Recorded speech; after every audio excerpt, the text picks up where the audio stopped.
This episode is brought to you by Nespresso and Samra Origins by the Weekend Coffee Collection. Introducing Samra Origins. My collaboration with Nespresso is a connection to my roots, to my mother, Samra. Coffee that hits the right notes. It transports you. Crafted with unique notes and bold soaring flavors. Experience a taste that moves you. Nespresso and Samra Origins. Discover more at Nespresso.com. Ryan Reynolds here from Mint Mobile. With the price of just about everything going up, we thought we'd bring our prices down. So to help us, we brought in a reverse auctioneer, which is apparently a thing. Mint Mobile Unlimited Premium Wireless. How to get 30, 30, how to get 30, how to get 20, 20, 20, how to get 20, 20, how to get 15, 15, 15, 15, just $15 a month? Sold! Give it a try at mintmobile.com/switch. Upfront payment of $45 for 3-month plan, equivalent to $15 per month required. New customer offer for first 3 months only. Speed slow after 35 gigabytes if network's busy. Taxes and fees extra. See mintmobile.com. 1, 2, 3, 4.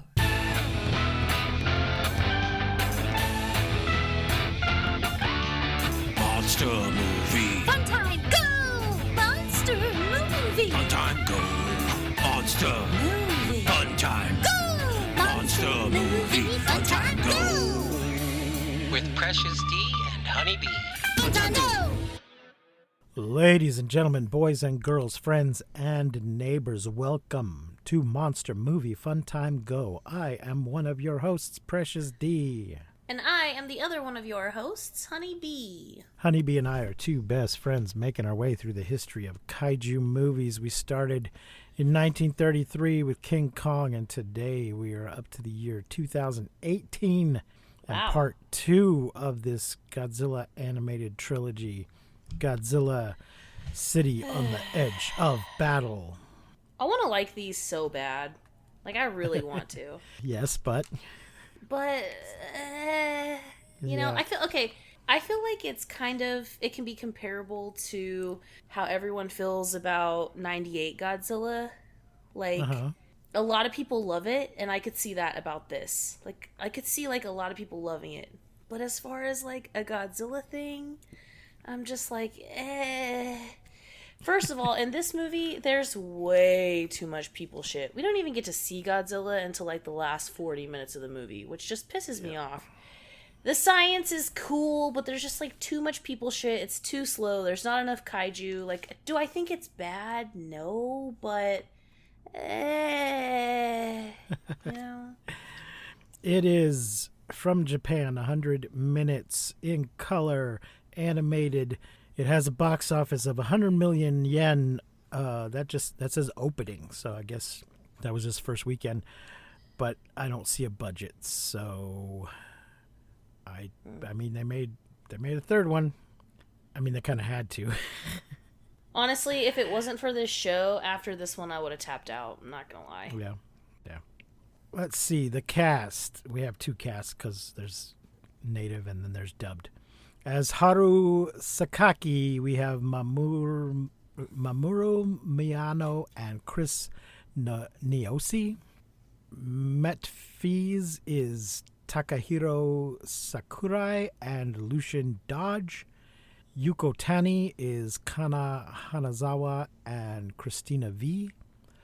Martin Lazari is Tomokazu Sugita and Edward Bosco.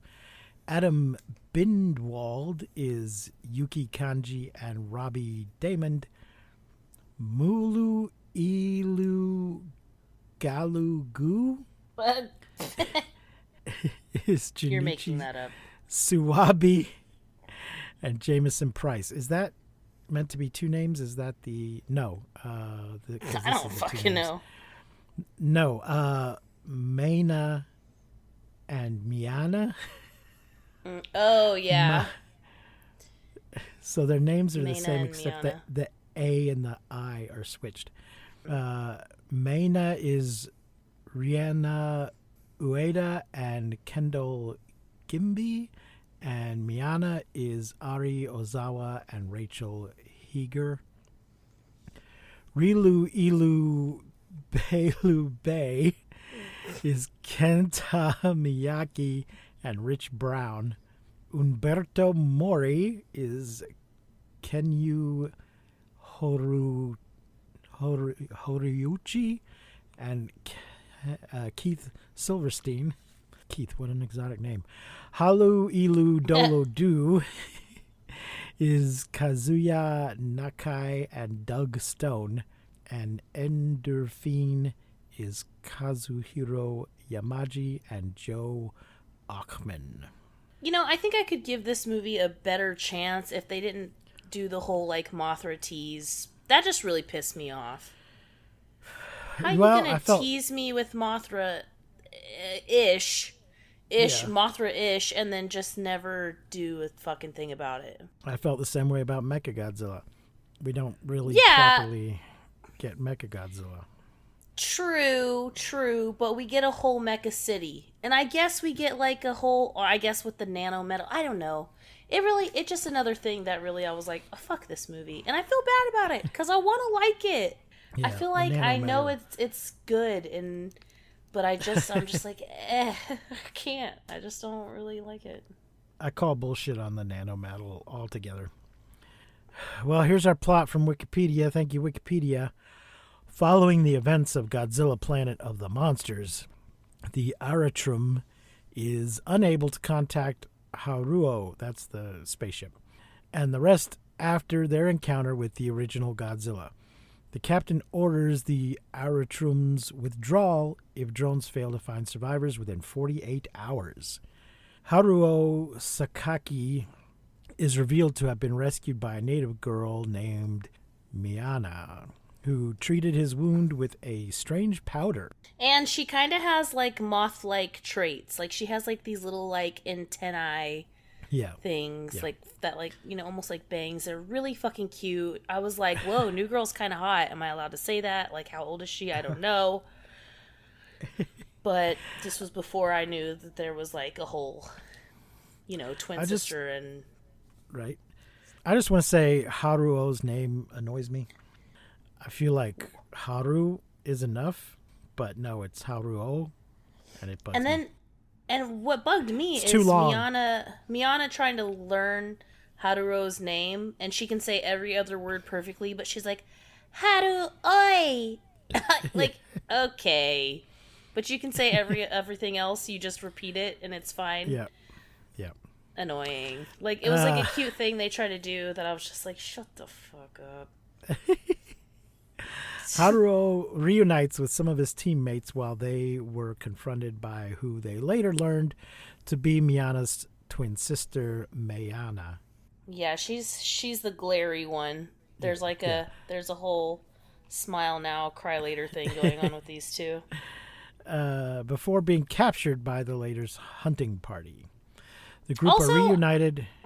Yes. I would like to say that Haruo, before, like, in the beginning, when Miana first finds him, he's kind of lost a little bit of his, like, commander, Sakaki commander shit, you know? Like, he's like a real human. And then someone looks at him and says, you're still the commander, and boom, turns right back into the same guy from the first movie. It was like a switch. They were like, you're the commander. He was like, fuck yeah. Let's fight Godzilla. I was like, well, okay. Yeah, the twins, and then they're talking through telepathy, and there's an egg. I'm like, am I about to freak out? Like, what is it? Is it happening? Like, I assume the egg will hatch in the next movie. It fucking better. The group are reunited with Martin Lazari, whose platoon have been healed by the twins people, who are known as the Houtoa, surviving descendants of humans who remained on Earth and safeguard the egg of their fallen deity. The group are telepathically questioned by the twins as the Houtoa leaders over why they burned their lands, letting them go once Haruo explains they were only attacking Godzilla. Accompanied by Miana and Mayina as their protective guides and observers, the twins revealing that they can also speak verbally. Crazy! Haruo... Sound familiar to anybody? Yeah. Haruo's group reunites with the Metfees and the other survivors during an encounter with the Servum. The hell's a servum? Ooh, met these. Oh, also, I thought the dragon things were pretty cool. I kind of like the little, like, dragony kaiju things. Yeah. I think they're scary and they're pretty sweet. Were they meant to be Rodans? And if not, why Yeah, not? I think so. But it pisses me off that that's kind of the only action we get, though, is, like, these, like, other kaiju for a little bit of... It's just so... It's kind of slow, and it's kind of a lot of people shit, and it's hard to keep my attention. Aye. During the fight, Glaugu realizes that the twins' arrowheads are laced with nanometal, the nanotechnology used to create Mechagodzilla. Glaugu explains that the nanometal somehow survived and expanded itself over the past 20 millennia. Haruo is convinced by Glaugu to remain on Earth and resume the plan to kill Godzilla, sending a few crew members back to the Aratrum. The group traced the energy signatures to the rebuilt facility that held Mechagodzilla, which Glaugu christens Mechagodzilla City. The twins part ways with the group while warning Haruo that the nanometal is poisonous. The Bulusaludo assuring the group that the technology is only harmful to Godzilla. Well, don't swallow it, just in case. We also get this moment in all of this where we have a montage of why Godzilla is on Earth, or like why Earth chose Godzilla and all the pollution and the shit. So I'm glad we kind of like got that moment. And I'm glad that they tried to do something sort of different, I guess. I guess I'm glad about it. I'm trying to be glad about it. The team soon finds that the surviving half of Mechagodzilla's head is the source of the nanometal, as Glaugu accesses Mechagodzilla's brain to We have accessed the Mecha's AI. To construct all necessary materials to trap Godzilla within the city and cover it with nanometal to finish it off with EMP harpoons. Oh, there's a lot going on there. We'll rebuild an anti-Godzilla weapon, this whole city. It's going to be a destruction device. I'm like, well, good thing this guy fucking knows everything. Yeah. While overseeing the construction, her mech suit modified into one of 3 Vulture exo armors, Yuko confesses her feelings for Haruo and kisses him. Ooh la la. Oh God, this part. This is okay. First of all, we get the whole like old people moment from the first movie, and I was like, aw, sad.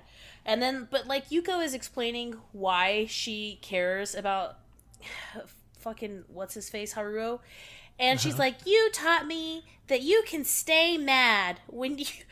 I feel like that's what you taught me is you can stay mad and you don't like forgive. And I'm like, oh my, what a terrible thing. Like, this is your love speech? Like, this is not going well. What do you mean?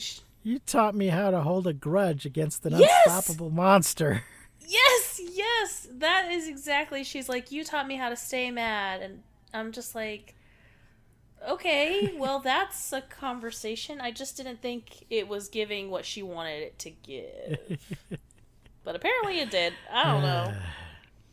I was like, wow, well, that's a lesson to learn. Yeah.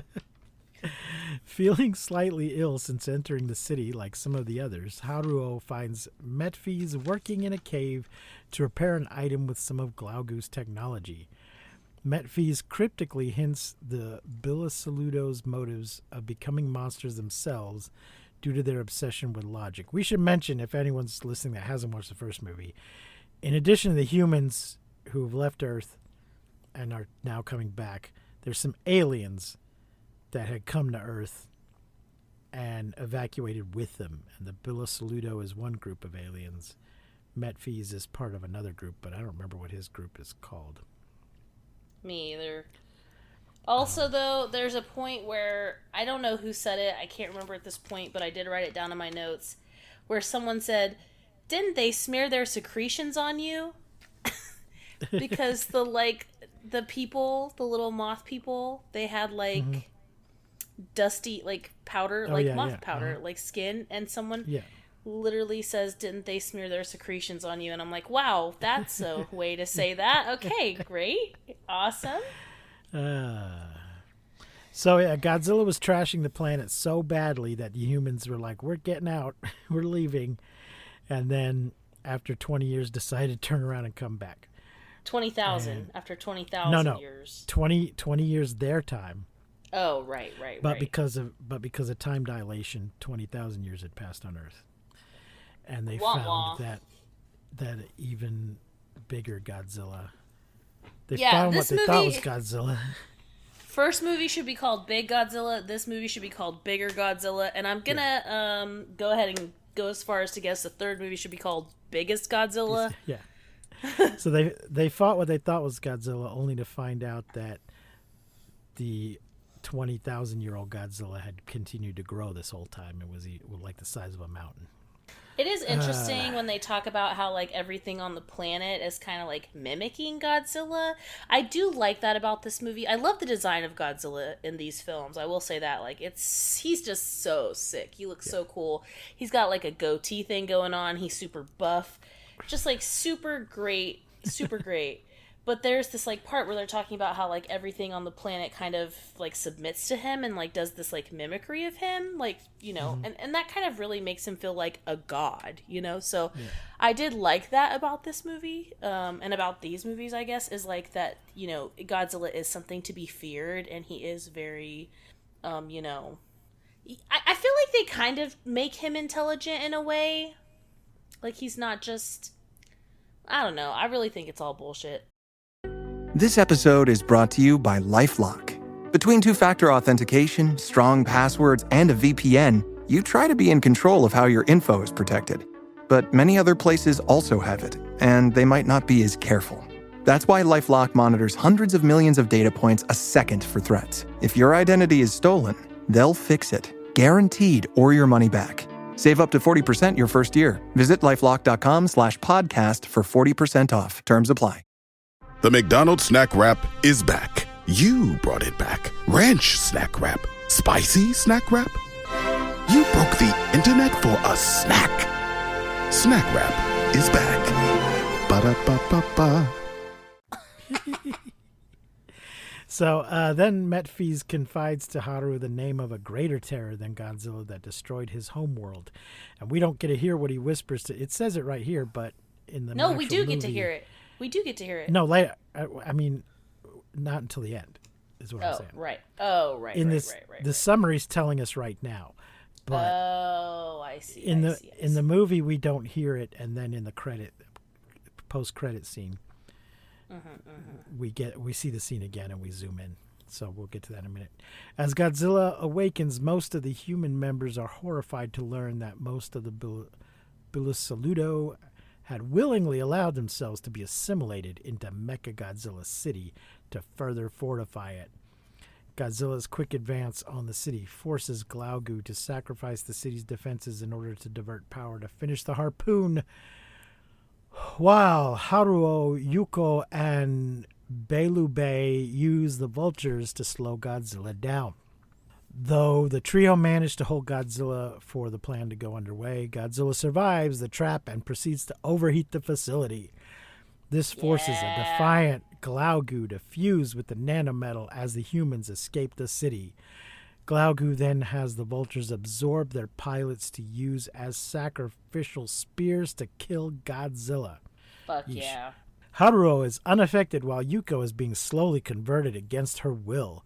Metphies warns a conflicted Haruo that Mechagodzilla City will consume Earth if not stopped, and that its destruction could save Yuko. So they're going to kill Godzilla, but then unleash a city that's going to wipe out everything? That's great. Glaugu arguing that transcending their humanity is the only way to kill Godzilla. Haruo ultimately decides to fight Godzilla with his humanity intact. He's going to turn off his tracking computer, his targeting computer. The destruction of Glaugu and the command center rendering the nanometal inert as Godzilla frees itself and destroys the city. Haruo tends to Yuko, who is unable to wake from her comatose state, while the surviving humans hide in a cave with Metphies as everything burns around them. Great! More rage! And then, as I said, in the closing credit scene, we get a recap of some stuff, and Metfies whispers in his ear, King Ghidorah. Or maybe he just says Ghidorah. Which is... Yeah, he just says Ghidorah, but it's the best part of the whole movie. Like, that part gave me goosebumps, and I didn't even give a shit about any of the rest of the movie. That part I was like, ooh. I was unsurprised. I guess that's what he had whispered. I was a little surprised, and that was literally the happiest part of the movie for me was... Because I think in previous movies, there's a thing of King Ghidorah having destroyed planets in previous movies, so that was my guess. So there you go. That is the plot to Godzilla City on the Edge of Battle. What a bunch of crazy nonsense. Yeah, I don't know. I felt blue-balled with the whole Mothra situation. Even if it wasn't Mothra, like if it was just like, I don't know. It's just anything. They really just, maybe it'll have something nice will come of it in the next movie, but I'm just like, I just don't even want to watch the next movie, if I'm being honest. And like I said, I really do feel like there is something to be said for these movies. I think the animation is cool. I think that, like, they're probably really cool movies. I just don't think they're cool Godzilla movies. Yeah. You know what I mean? Yeah. Looks like most of the reviews were not great. Oh, really? Well, then I feel less bad. Because I feel like these should, like, I feel like, hell yeah, like, if I didn't know a thing about Godzilla, this was maybe, like, just a kaiju film, little animation, cool, but I'm just kind of bummed. And then in this particular movie, we didn't even get any Godzilla until the last 38 minutes of, like, what, a 2-hour movie? Yeah. Almost, an hour and 40 minutes. Like, ugh, come on, man. Like, give the people what they want. I need some monsters. I need some fights, which maybe we'll get in the next movie, right, with Ghidorah, but yeah, I don't know. I really want to like them. If it wasn't for the show, I would tap out after this one. Because the first one, I was like, it was kind of annoying. The angst was a lot for me. And then in this one, it was just like, okay, get on with it. All right, where are we going now? Like, what? It was just too much people shit, really. I don't know. I didn't really like it. Well, what are you gonna rate it? I guess I'm gonna give it 3 stars because the quality is fantastic. I believe that it's a good film. Just like as far as Godzilla movies for me go, it's okay. Yeah, it's professionally made. Everything's well animated and everything, but yeah, it's not great. So I will also give it a 3. Okay, I think I can't really remember in this moment, but I kind of feel like I gave the other one a 3 also. So probably. Yeah, tracks. I wish it was better. Next week's movie is Pacific Rim Uprising. Oh shit! It does not seem to be streaming free anywhere. Boo. But it is available to rent and to buy at all the places. You might check your local library, folks, see if they've got it. I did not see it listed on Hoopla, but there was some Pacific Rim comic books on there. Nice. So, but your library might have a physical copy. Who knows? Is this, isn't there a Pacific Rim animated something? Is that what this is? No, there is an animated one, but that's not this. This is this is a movie sequel with Boyega. Okay, sick. A couple of people from the original are in it. The 2 scientist guys. Okay, cool. The Japanese lady is in it a little bit, but then there's some new characters. Okay, including nice. Excited to see it. Including John Boyega, from the Star Wars. Okay. So there you go, folks. Honeybee, you can watch it on my Plex. I just put it on there. Okay, folks, that's going to do it for this week. Kaiju Go is getting closer and closer, folks. Get your tickets if you don't have them already. If you like what we do at all, consider rating and reviewing and liking and subscribing. Oh, God, I wanted to... we're on YouTube. I wanted to mention this little whiny bitch crybaby on YouTube. Oh, yeah. I hope he hears this, you little whiny bitch crybaby. I don't know if I can find his username. I don't know if I need to go that far. We're on YouTube. We just load up it just automatically uploads the episodes to YouTube. And we don't get that many comments, but one guy was very upset because he thought we had deceived him. He thought he was going to be watching the movie. He didn't get that it was a podcast until he started listening.